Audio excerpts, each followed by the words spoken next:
साहेब बंदगी साधो भाई सत साहेब। आज सतगुरु कबीर साहेब जी के एक शब्द को हम लेंगे, जो है साधो देखो जग बोराना। ये ब्रह्म प्रकाश आपकी सेवा में फिर से हाजिर है।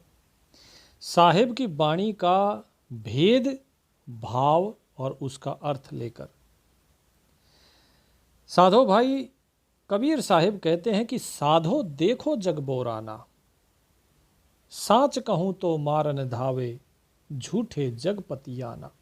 साधो देखो जग बोराना, कि भाई देखो ये जगत बोरा गया है। बोराना अर्थात पागल हो जाना, कि ये जगत जो है ये पागल हो रखा है। साहिब ने पागल क्यों कहा? क्योंकि साच कहो तो मारण धावे, झूठे जगपतियाना।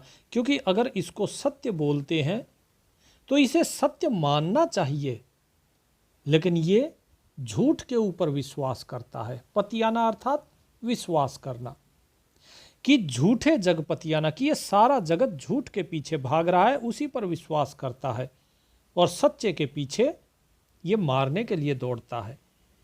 अब आप देख लीजिए, कितने भी चाहे साधु संत हुए, कितने भी भक्त हुए, उनको इस संसार ने केवल और केवल कष्ट दिया। जिनको धर्म के नाम पर व्यापार चलाना है उनको तो त्याग दो, उनको छोड़ो। सामान्य मनुष्य को भी अगर देखा जाए तो वो भी संतों के साथ, भक्तों के साथ ऐसा ही व्यवहार करता है।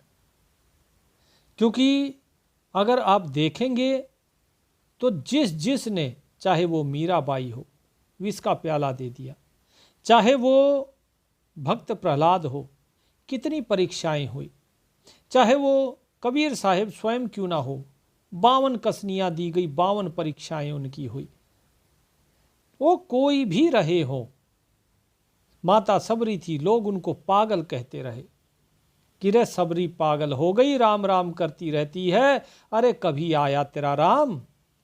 लेकिन सबरी माता कहती कि नहीं, मेरे राम आएंगे। मेरे मतंग मुनि जो गुरु थे, उनके बोले मेरे गुरु का वचन कभी मिथ्या नहीं हो सकता, मेरे राम आएंगे। ये विश्वास था गुरु के वचन पर। लेकिन जब कबीर साहिब कहते हैं कि भाई हमारी बात मानो, हम तुम्हें सही कह रहे हैं, हम सत्य कह रहे हैं, तो जगत उन्हें ही मारने के लिए दौड़ता है। क्योंकि जगत अपनी जो पुरानी आदतें हैं, जो उनके बड़े बुजुर्ग किया करते थे, उन प्रथाओं को छोड़ना नहीं चाहते हैं, चाहे वो प्रथा सत्य हो चाहे असत्य हो। ये ब्रह्म प्रकाश भी आपको वही चीज बताता है, आपको ये दास वही चीज समझाता है कि भाई साहिब ने कहा है कि मन कर धीर बांध ले रे बोरे, छाड़ देने पिछलों की रीत, तारेंगे तहतीक, सतगुरु तारेंगे तहतीक। कि सतगुरु पार लगाएंगे, पार उतारेंगे, निश्चित ही पार लगाएंगे। लेकिन कब? जब अपने पिछलों के जितने रीति रिवाज है उनको त्याग कर, और जो सत्य चीज बताई जा रही है, जब उस सत्य को ग्रहण करोगे। तो साहिब क्या कहते हैं? हिंदू कहता है राम हमारा, मुसलमान रहमाना, आपस में दो लड़ते मरतू, मरम कोई नहीं जाना। हिंदू कहता है कि भाई हम राम को पूजते हैं, मुसलमान रहमान को। एक कहता है अल्लाह, एक कहता है राम। कोई खुदा कहता है, करीम कहता है, तो कोई कृष्ण कहता है, कबीर कहता है। साहिब कहते हैं कि भाई ये दोनों आपस में देखो लड़ रहे हैं, मर रहे हैं, धर्म के नाम पर दंगा कर रहे हैं। लेकिन वास्तव में मर्म तो कोई जाना ही नहीं, कि ना तो किसी ने उस राम को देखा है, ना ही किसी ने उस रहमान को देखा है। जिसके नाम पर लड़ मर रहे हो, ये लड़ते मरते कितने ही वर्ष बीत गए, कितनी शताब्दियां बीत गई, लेकिन आज तक कोई उसे जान नहीं पाया। क्योंकि जिसने उसका मर्म ही नहीं जाना, वो उसे कैसे जानेगा? और जिसने उसका मर्म जाना, उसने फिर कुरान को नहीं पढ़ा, उसने बाइबल को नहीं पढ़ा, उसने इंजील नहीं पढ़ी, उसने तौरात नहीं पढ़ी, उसने गीता नहीं पढ़ी, उसने फिर ये सब कुछ छोड़ दिया। क्योंकि वो उस सत्य को जानता है कि वो सत्य इनके अंदर नहीं है, वेदों में वो सत्य नहीं है। इसीलिए साहिब कहते हैं कि ये जो राम के, जो रहमान के ठेकेदार बने हुए हैं, ये उसे जानते नहीं, ये उसके ठेकेदार बने हैं जिसे ये जानते ही नहीं है। तो बताइए क्या ये झूठ के पीछे नहीं भाग रहे? आपस में लड़ते हैं, मरते हैं, एक दूसरे को मारते हैं और भेद उसका जानते नहीं। अगर मैं ये सत्य कह देता हूं इन्हें तो ये जग पागल हो जाता है मेरी बात सुनकर और मारने दौड़ता है।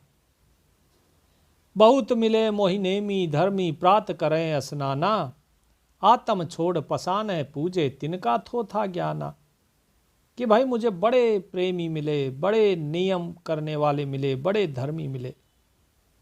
प्रात करे स्नाना, कि भाई जिन्होंने नियम बनाए हुए थे कि इस नियम से चलना है, इस प्रकार करना है, ये धर्म है, ये अधर्म है, इस प्रकार के नियम बनाने वाले और स्वयं को धर्मात्मा कहने वाले धर्म के ऐसे ठेकेदार हमें बहुत मिले जो प्रातः काल में स्नान करते हैं सुबह सुबह, कि भाई इतने बजे तक ब्रह्म मुहूर्त में स्नान करना ही करना है, नित्य क्रिया इतने बजे तक आपको पूरी कर लेनी है।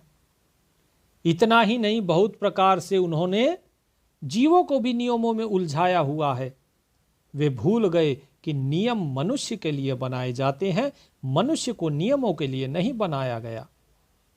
साहिब कहते हैं कि ऐसे नेम और ऐसे धर्मी, ये नेमी धर्मी सुबह स्नान करके और क्या करते हैं कि अपने आत्म राम को छोड़कर और पत्थर की मूर्ति को पूजना शुरू कर देते हैं।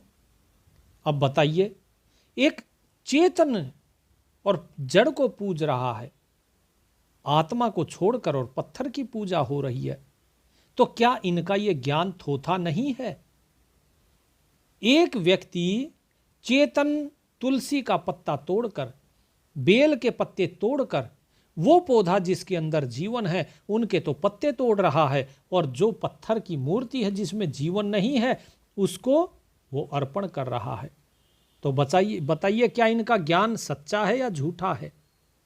ये कहते हैं हमने मूर्ति की प्राण प्रतिष्ठा करी है। अरे तुम्हारे अंदर स्वयं तो आप प्राण अपने अंदर डाल नहीं सकते, तुम्हारे प्राण तुम्हारी मर्जी से नहीं चलते, तुम्हारे स्वयं के ही नियंत्रण में तुम्हारा प्राण नहीं है। तो जरा बताओ तुम एक मूर्ति की प्राण प्रतिष्ठा कैसे कर सकते हो? और यदि कर भी दी है तो फिर वो मूर्ति सांस क्यों नहीं लेती? वो मूर्ति भोजन क्यों नहीं करती? यदि उसकी प्राण प्रतिष्ठा हो गई है तो वो बोलती क्यों नहीं है? वो आपकी बातें सुनती क्यों नहीं है?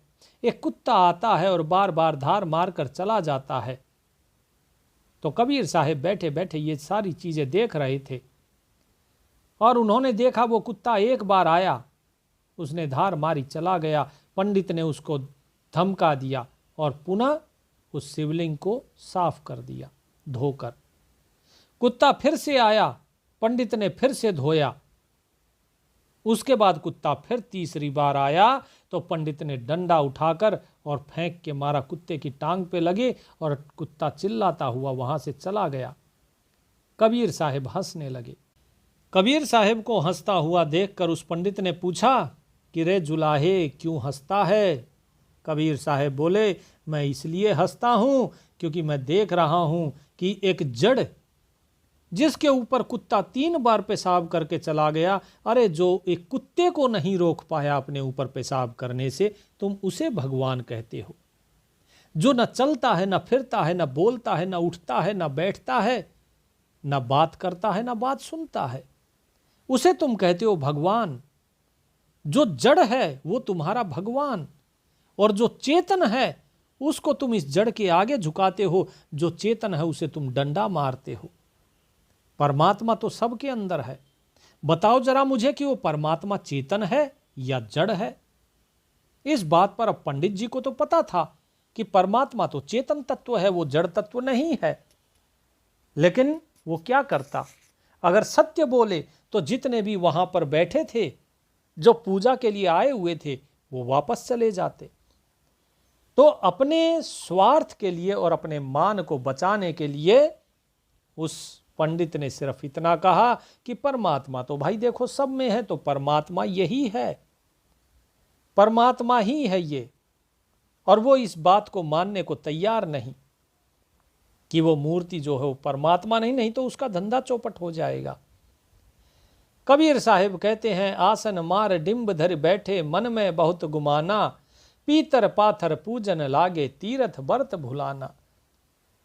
कि भाई आसन मार के बैठ गए हो इसके सामने, मेरे प्रश्न का तो तुमने उत्तर दिया नहीं।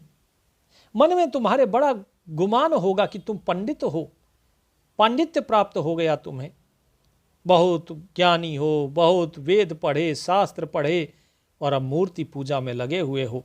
क्या तुम्हारे वेद शास्त्रों में यही बताया गया है कि मूर्ति जो है उसी में भगवान है, वही भगवान है? तुम आसन मार के बैठे हुए हो, डिंब कर रहे हो, अर्थात पाखंड कर रहे हो। तुम्हारे मन में कुछ और चल रहा है। मैं तब का बैठा बैठा देख रहा हूं कि तुम बैठे तो हो आसन मार के, लेकिन तुम्हारा मन इधर उधर भाग रहा है कि किसने कितना चढ़ावा चढ़ाया, किसने कितना धन चढ़ाया। तुम हर थोड़ी थोड़ी देर बाद देखते हो कि दान पात्र में किसी ने कुछ डाला कि नहीं डाला। साहिब कहते हैं तुम्हारे मन में बड़ा गुमान है पंडित होने का। तुम कोई पीतल की मूर्तियों को पूजते हैं, कोई पत्थर की मूर्ति को पूजता है। इन्हीं पीतल और पत्थर को ही पूजने में लगे रहोगे क्या? तीर्थ व्रत इन्हीं में भूले हुए हो तुम। वास्तव में व्रत क्या होता है? व्रत होता है एकादशी का, जिसमें आपकी 5 कर्मेंद्रियां हैं, 5 ज्ञानेंद्रियां हैं और 11वां आपका मन है। इन्हें आपको नियंत्रण में रखना होता है। यह है एकादशी का व्रत। इस व्रत को तो सबने छोड़ दिया और बाकी तीर्थों में और बाकी व्रतों में, उपवास करने में, भूखे मरने में, उसमें सबने महारत हासिल कर ली। और यदि मैं ये सत्य बोलता हूं तो तुम्हें बुरा लगता है, तुम मारने भागते हो। कबीर साहिब की यह बात सुनकर वो पंडित नाराज हो गया। वो कबीर साहिब को वहां से भाग जाने के लिए कहता है। कबीर साहिब वहां से चलते जा रहे थे और जाते जाते बीच में उनको दिखे कुछ लोग जो कि साखी शब्द गाते अपना घूम रहे थे। जब साहिब ने उनको साखी शब्द गाते हुए देखा तो उनको रोका।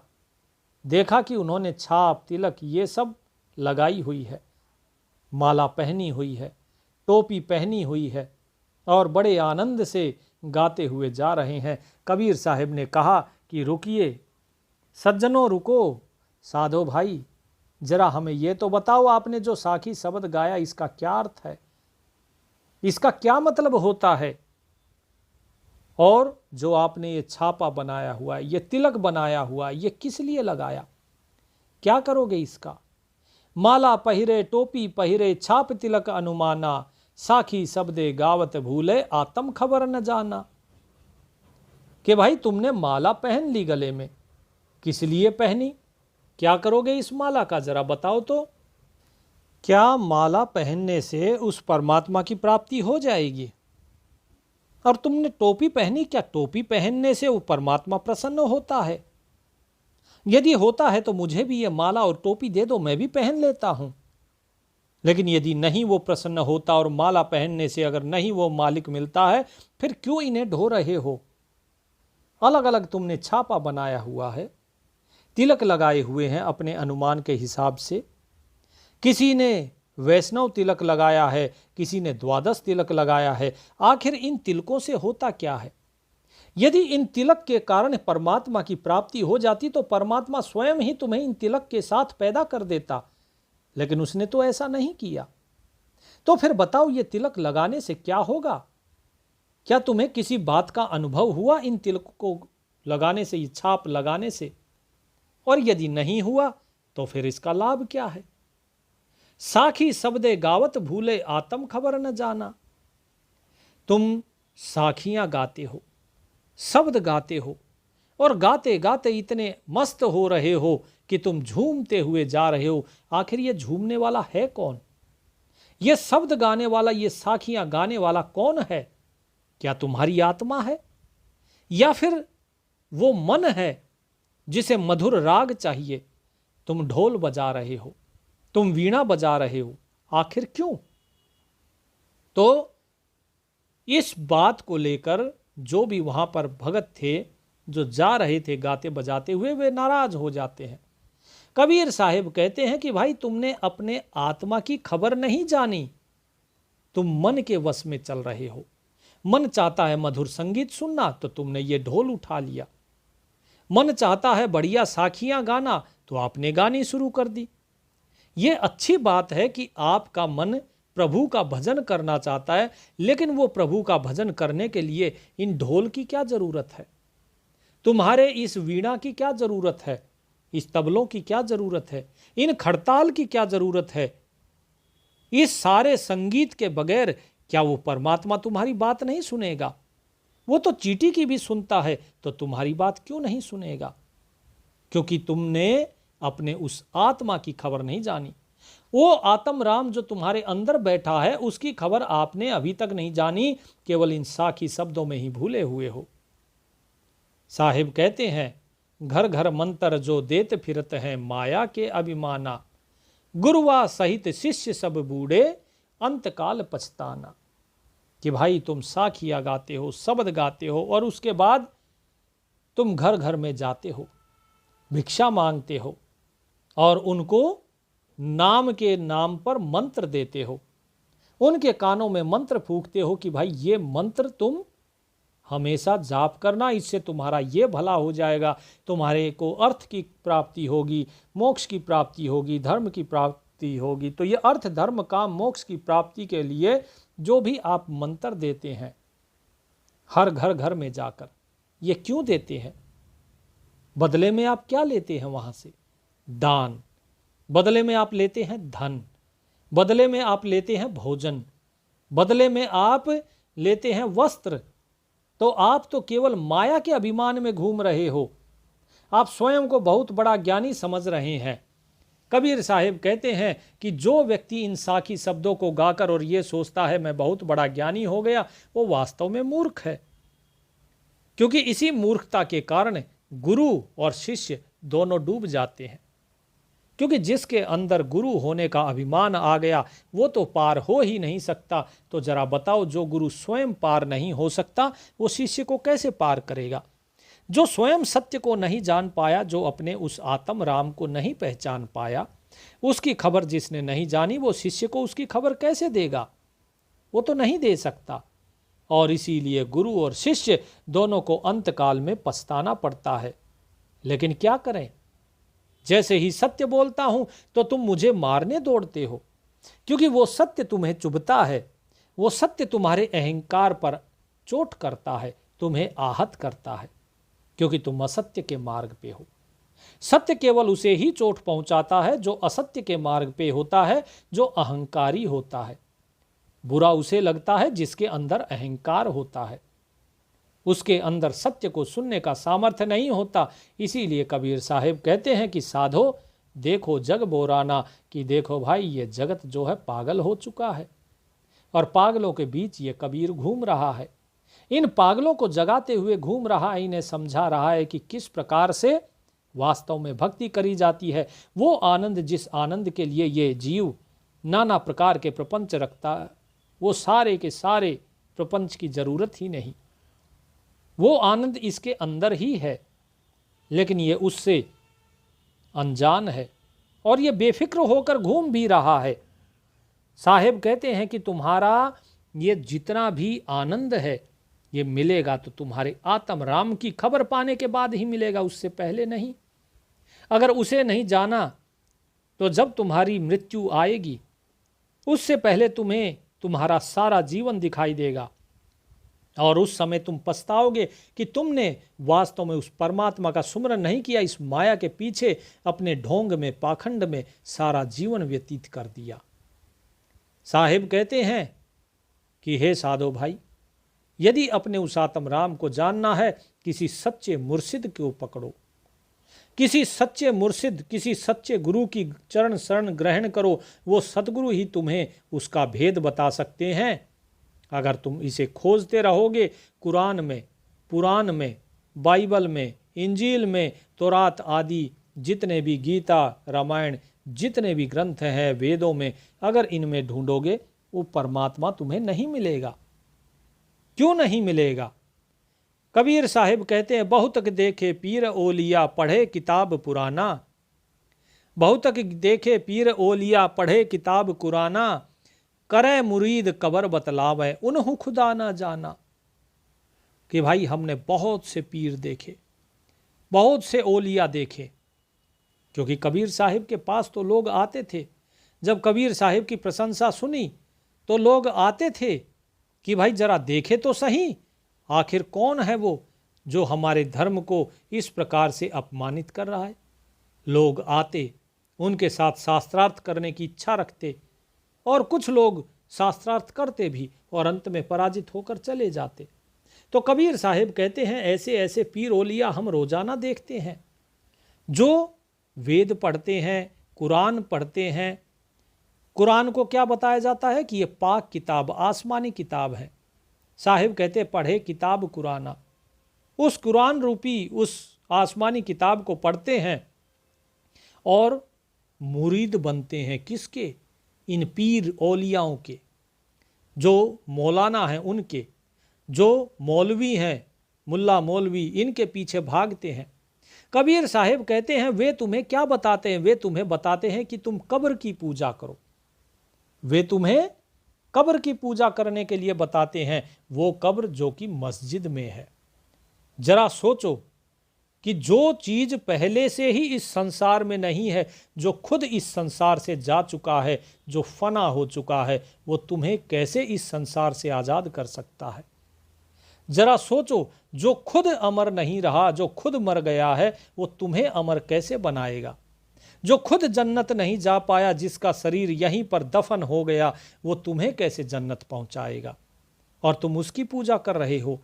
जो शरीर वहां दफन है, वो शरीर खुद को उस कब्र से नहीं निकाल सकता, और वो शरीर तुम्हें कैसे इस संसार के जंजाल से बाहर निकाल पाएगा? इसीलिए उस कब्र के पीछे ना भागो, क्योंकि जो तुम्हें उस कब्र की पूजा के लिए उस मस्जिद में बुला रहा है, वास्तव में वो खुद उस खुदा को नहीं जानता है। उन्हों खुदा ना जाना, उन्होंने भी उस खुदा को नहीं जाना। इसीलिए इन कब्रों की पूजा बंद करो। इसी प्रकार हिंदू भी जो मूर्ति है, उन मूर्तियों को पूज रहा है, उनकी मूर्तियों को पूज रहा है जिनकी मूर्तियां जो स्वयं पत्थर की बनी हुई है, पीतल की बनी हुई है। वो जो स्वयं इस संसार से चले गए, वो जो स्वयं इस संसार में टिक नहीं पाए, जरा बताइए कैसे वे तुम्हें इस संसार से पार कर पाएंगे? हाथों पर्वत तोलते गए समुद्रों पार, दादू दरिया मूत का बह चला संसार। कि जो हाथों को, एक हाथ से समुद्र उठा, पूरा पर्वत उठा लेते थे, हाथों पर्वत तोलते, कौन? रावण जैसे, और गए समुद्रों पार। कौन गया समुद्र के पार? राम गए समुद्र के पार। क्या कहते हैं? दादू दरिया मूत का। यही वाणी नानक जी ने भी कही है। दोनों की लगभग एक ही वाणी है ये। बोले इस दरिया में सारा संसार बह गया। तो जब सारा संसार बह गया, इतने बड़े बड़े लोग जब बह गए, तो तुम किस खेत की मूली हो? तुम भी उसी में ही बह जाओगे। इसीलिए साहिब कहते हैं कि भाई सही तरीके पर चलो, सही विधि के द्वारा सुमरन करो, सत भक्ति करो, तभी आप प्राप्त हो पाओगे। जो सत भक्ति नहीं करता वो पार नहीं हो सकता। क्या सत भक्ति वेदों में बताई गई है? नहीं। क्या सत भक्ति किसी और चीज में बताई गई है? हाँ, वो है सूक्ष्म वेद। सूक्ष्म वेद, संतों की वाणी जो है, वो बताती है कि सत्य भक्ति कैसे की जाती है। तो साहिब क्या कहते हैं? साहिब कहते हैं कि उस भक्ति को करने से पहले तुम्हारा हृदय साफ होना चाहिए, शुद्ध होना चाहिए। अपने मन को साफ करो, हिंसा को दूर करो, सभी से प्रेम करो। हिंदू की दया मेहर तुर्कन की, दोनों घर से भागी, वे करे जिभे वो झटका मारे, आग दो घर लागी। साहिब कहते हैं कि भाई देखो, मैं सच बोलूंगा तो तुम फिर मारने दौड़ोगे। जरा सोचो तो सही, एक तरफ हिंदू है जिसके अंदर दया होनी चाहिए, लेकिन वो सूअर को काटता है, बकरे को काटता है, और दूसरी तरफ तुर्क है अर्थात मुसलमान है, उसके अंदर भी मेहर नहीं है। उसने भी अपने दिल से मेहर को त्याग दिया है, जैसे हिंदू ने अपने हृदय से दया को त्याग दिया। तभी तो वो कसाई बने हैं, तभी तो बकरे को गाय को काट रहे हैं। इसीलिए साहिब ने कहा, दोनों घर से भागी, घर अर्थात हृदय, यानी दोनों के दिल से दया मेहर चली गई है। उनके हृदय में अब दया नहीं बची। तो जब दया ही नहीं बची तो बताइए, साहिब कहते हैं जहाँ दया तहाँ धर्म है, जहाँ लोभ तहाँ पाप। कि भाई अगर दया ही नहीं बची तो धर्म कहाँ से रहेगा फिर? तो वो तो अधर्मी हो गए। और फिर कहते हैं कि हम तो बड़े धर्मी हैं। साहिब कहते हैं ये बात बिल्कुल गलत है। करते क्या हो, एक ही तो फर्क है कि हिंदू जो है वो झटके से काट देता है, जबकि जो मुसलमान होता है वो कलमा पढ़ के धीरे धीरे तड़पा तड़पा कर काटता है। तो बताइए फिर कहाँ दया रह गई, कहाँ मेहर रही? आग दो घर लागी, दोनों ही के घर में ये हिंसा रूपी आग लगी हुई है। दोनों ही हिंसक हो चुके हैं और खुद को क्या कहते हैं कि हम बड़े सयाने हैं, हम अपने पूर्वजों की रीति को अच्छी प्रकार से निभा रहे हैं। कबीर साहिब कहते हैं, या विधि हसत चलत हैं हमको, आप कहावे श्यावना, कहें कबीर सुनो भाई साधो, इनमें कौन दीवाना। तो सतगुरु देव कहते हैं कि भाई या विधि हसत चलत हैं हमको, कि हम तो भाई देखो अब चलते हैं, और ये संसार के लोग देखो, हम यहाँ से जा रहे हैं और संसार के लोग संसार से जा रहे हैं। क्या इनमें से कोई ऐसा है जो यहाँ रहेगा? नहीं, कोई नहीं रहने वाला। लेकिन फिर भी ये हंस रहे हैं, इनके सिर पे काल खड़ा है, लेकिन फिर भी इनको पता नहीं है। ये हंस रहे हैं इस कुफ्र को करने के बाद भी, इस पाप को करने के बाद भी। और खुद को क्या कहते हैं? आप कहावे श्याना, खुद को बड़ा श्याना समझते हैं, बड़ा चतुर समझते हैं। कबीर साहिब कहते हैं कि ये चतुराई किसी काम नहीं आएगी, क्योंकि काल सिर पे खड़ा है, वो सब कुछ देख रहा है। साहिब कहते हैं, सुआ पढ़ावे क्या हुआ, हृदय प्रीत न समाए, चतुराई चूल्हे पड़ी, अंत बिलैया खाए। कि भाई राम राम करता है तोता, लेकिन उस तोते को जरा पूछिए, उस राम का मर्म नहीं पता है। उसके हृदय में उस राम के प्रति प्रीति नहीं होती, प्रेम नहीं होता। तो साहिब कहते हैं कि इसी प्रकार ये जीव जो है, कहीं कुरान की आयतें पढ़ता है, कहीं ये वेद मंत्रों का उच्चारण करता है और हिंसा कर रहा है। साहिब कहते हैं ये जो तुम्हारी चतुराई है ना, ये किसी काम नहीं आएगी। चतुराई चूल्हे पड़ी, अंत बिलाइया खाए। और अंत काल में जो काल रूपी बिल्ली है वो तुम्हें खा जाएगी, वो निगल जाएगी। इस संसार से कोई बच के नहीं जा पाया है उस काल से, तुम भी नहीं बच के जा पाओगे। इसीलिए साहिब कहते हैं कि भाई सुधर जाओ, समय है, मौका है और मनुष्य शरीर भी है, तो सुधर जाओ, क्योंकि यही मनुष्य शरीर है जिसमें मुक्ति प्राप्त कर सकते हैं। लेकिन लोग इस बात को सुनते नहीं, समझते नहीं, और वो कबीर साहिब के पीछे भाग लेते हैं मारने के लिए। कबीर साहिब फिर से वही चीज़ कहते हैं, कहें कबीर सुनो भाई साधो, इनमें कौन दीवाना, साधो देखो जग बोराना। कि देखो भाई ये जगत तो पागल हो चुका है, अब जरा साधो भाई मुझे बताओ कि इनमें कौन है उस परमात्मा का दीवाना। क्या है कोई? कोई भी तो नहीं है। लेकिन फिर भी स्वयं को कहते हैं कि हम धर्मी हैं, हम आचरण करने वाले हैं उस परमात्मा का, उसका सुमरन करने वाले हैं। इन कंठी माला छाप तिलक इन सब से कुछ नहीं होगा। साहिब कहते हैं जब तक उस आत्म तत्व को नहीं जानोगे तब तक उस परमात्मा को नहीं जान सकते हो। तुम आत्म तत्व को जानते नहीं हो और केवल कहते हो कि वो खुदा ऐसा है, वो भगवान ऐसा है, वो अल्लाह ऐसा है, वो राम ऐसा है। वास्तव में तुम उसे जानते ही नहीं हो, क्योंकि जो कहता है वो उसे जानता नहीं है। देख है सो कहता नहीं, कहता भया देख। कि जो देखता है उस परमात्मा को वो कभी कहता नहीं, और जो कहता है वो उसे कभी देखता नहीं। इसीलिए साहिब कहते हैं कि भाई जो बता रहे हैं उसको समझ लो, यही बात सत्य है और यही तुम्हारे कल्याण का मार्ग है। उस नाम के सुमरन किए बगैर इस संसार से कोई मुक्त नहीं हो सकता। इसीलिए साधो भाई देखो जग बोराना, इस जगत में सभी बोराए हुए हैं, आप इससे बाहर निकलिए, नाम का सुमरन कीजिए। यदि आप लोग सार नाम की प्राप्ति करना चाहते हैं तो हमारे व्हाट्सएप ग्रुप से जुड़िए, जो कि वीडियो के डिस्क्रिप्शन में दिया हुआ है, लिंक दिया है। उस लिंक से आप ग्रुप में जुड़िए, आपको पहली विधि दी जाएगी, उसके बाद फिर आपको दूसरी विधि दी जाएगी 1 महीने बाद, और उसके बाद गुरुदेव के समक्ष आपको प्रस्तुत होना होगा तीसरी विधि के लिए, जो कि सार नाम की अंतिम विधि होगी। तो साधो भाई, ये आप सभी के लिए जो सत्संग था, इसका मनन कीजिए, चिंतन कीजिए। परमात्मा आप सभी का कल्याण करे। सत साहेब बंदगी।